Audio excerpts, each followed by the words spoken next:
नमस्कार, मी Bhimrao Lonare. IBM TV9 news आणि WH न्यूजमध्ये मी आपलं स्वागत करीत आहे.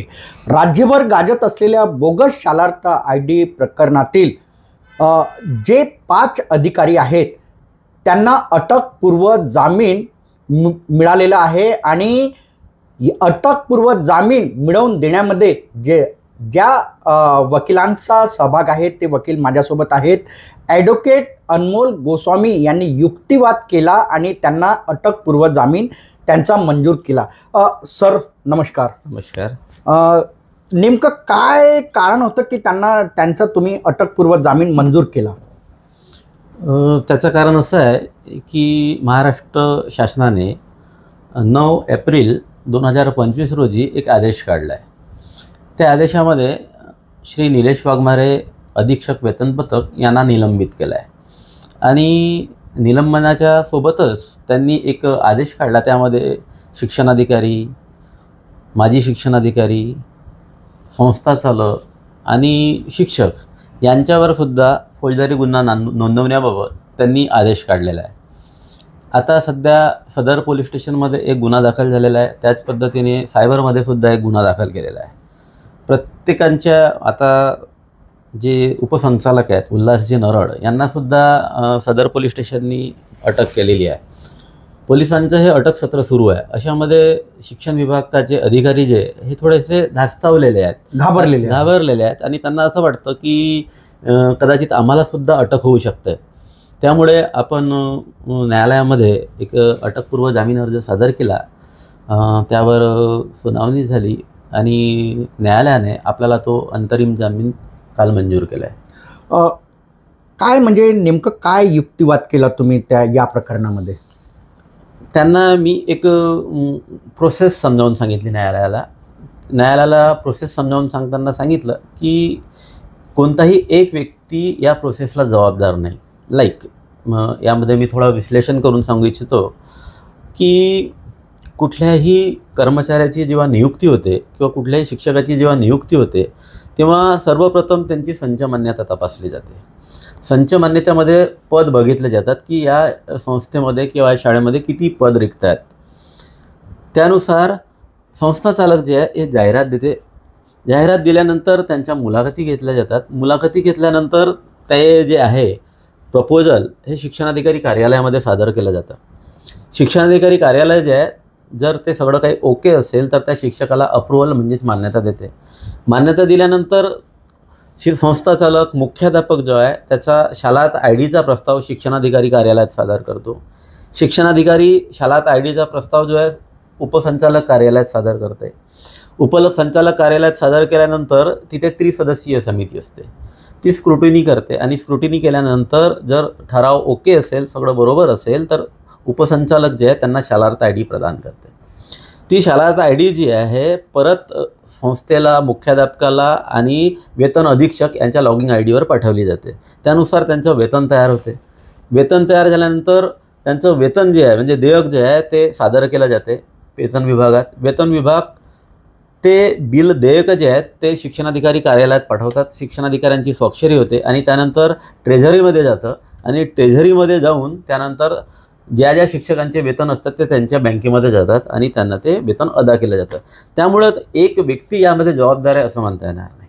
म्हणजे या प्रकरणामध्ये शिक्षण भरती घोटाळा प्रकरणामध्ये एक व्यक्ती जबाबदार आहे असं तुम्ही म्हणता की मानल्या जाणार नाही? म्हणजे हे म्हणजे कुठपर्यंत म्हणजे हा म्हणजे शिक्षक भरती घोटाळ्याचा हे जे प्रकरण आहे हे कुठपर्यंत म्हणजे गेलं असेल? म्हणजे शिक्षक ते मंत्रालय असा काही सुगावा आहे का त्याचा?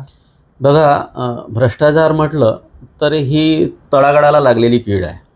एक खालच्या व्यक्तीपासून तर वरिष्ठापर्यंत हा भ्रष्टाचार जो आहे हा फोफावलेला आहे. त्याच्यामुळे हे जे आता बघा, आता बऱ्याच लोकांनी मागणी केलेली आहे की या 580 शिक्षकांच्या विरुद्ध फौजदारी गुन्हा नोंदविण्यात यावा किंवा SIT लावण्यात यावी किंवा त्यांच्या संपत्तीची जाच करण्यात यावी. व्हॉटेवर म्हणजे वेगवेगळ्या संघटनांचे, वेगवेगळ्या अधिकाऱ्यांचे असे स्टेटमेंट देतात. मला फक्त शासनाला सरकारला फक्त कळकळीची विनंती करू इच्छितो मी त्यांच्यामार्फत, जे 580 शिक्षकांचे नाही 1056 काही 1056 आहे, पण 580 जे शाळात बोगस आयडी आहे त्यांची आता सध्या चौकशी सुरू आहे. तर 580 बाबतीतच सध्या मी बोलतो आणि मला शासनाला अशी विनंती करतोय की हे जे 580 शिक्षक आहेत, हा एक शिक्षक जेव्हा एखाद्या शाळेत 30 ते 40 लाख रुपये देऊन लागतो, तेव्हा 30 ते 40 लाख रुपये त्याच्या घरी काही ठेवलेली कॅश नसते.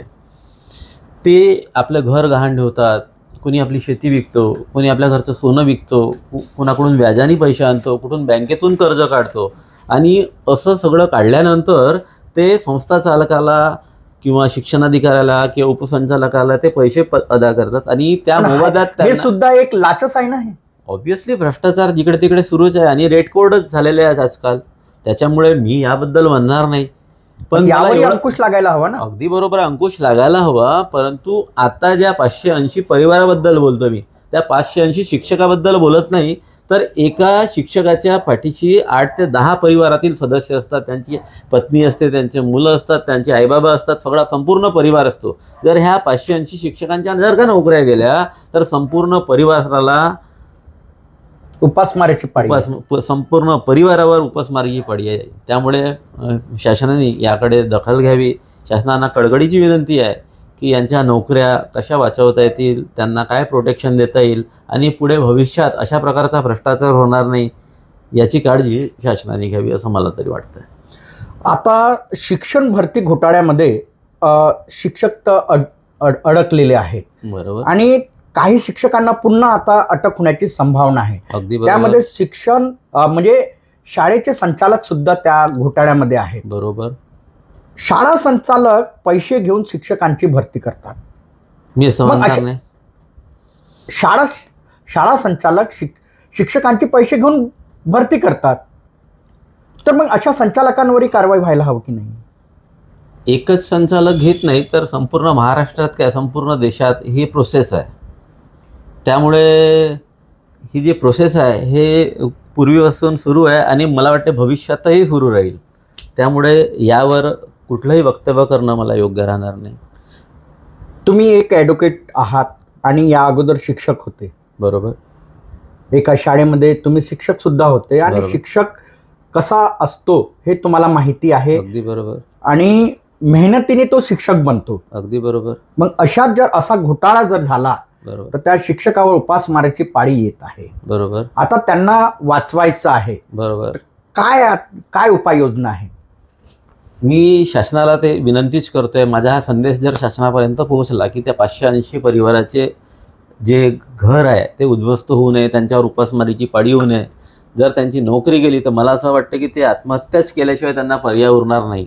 त्यामुळे आपल्यामार्फत हा संदेश माननीय मंत्री महोदयापर्यंत पोहोचवावा. त्यांना कळकळीची विनंती करतोय मी की त्या 580 शिक्षकांच्या परिवारांचे जीवन उद्ध्वस्त होण्यापासून वाचवावे. कुठल्या ते 5 अधिकारी आहेत ज्यांना अटकपूर्व जामीन मंजूर करण्यात आले? 5 अधिकाऱ्यांमध्ये श्रीमती रोहिणी कुंभार, शिक्षणाधिकारी माध्यमिक जिल्हा परिषद नागपूर, श्री सिद्धेश्वर कोळसे, शिक्षणाधिकारी प्राथमिक Zilla Parishad Nagpur, Shri Ravindra Katolkar, joint secretary board office Nagpur, joint director Dipendra Lokhande, तसेच निलेश वाघमारे अधीक्षक वेतन अधीक्षक यांचे या 5ही अधिकाऱ्यांचे अटकपूर्व जामीन न्यायालयाने मंजूर केलेले आहेत. निश्चितच ॲडव्होकेट अनमोल गोस्वामी सरांनी 5 जणांना अटकपूर्व जामीन मंजूर केलेला आहे जिल्हा सत्र न्यायालयातर्फे. आणि त्यांनी एक मागणी महाराष्ट्र सरकारला सुद्धा केलेली आहे. 580 शिक्षक यांची चौकशी होत आहे आणि त्या 580 शिक्षकांमागे 8 जणांचा परिवार आहे.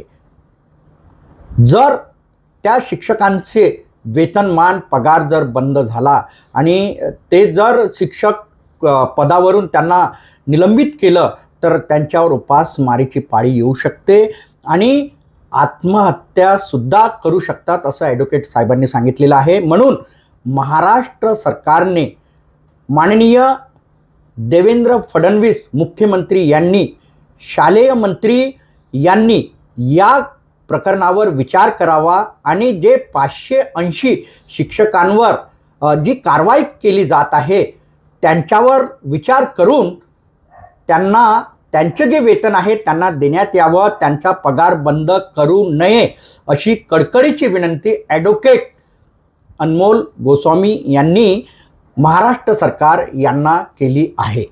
तर आपण बघत रहा IBM TV9 news WH news. आमच्या चॅनलला लाईक करा, सबस्क्राईब करा, आयकॉन बेल बटन दाबण्यात विसरू नका. धन्यवाद. नमस्कार.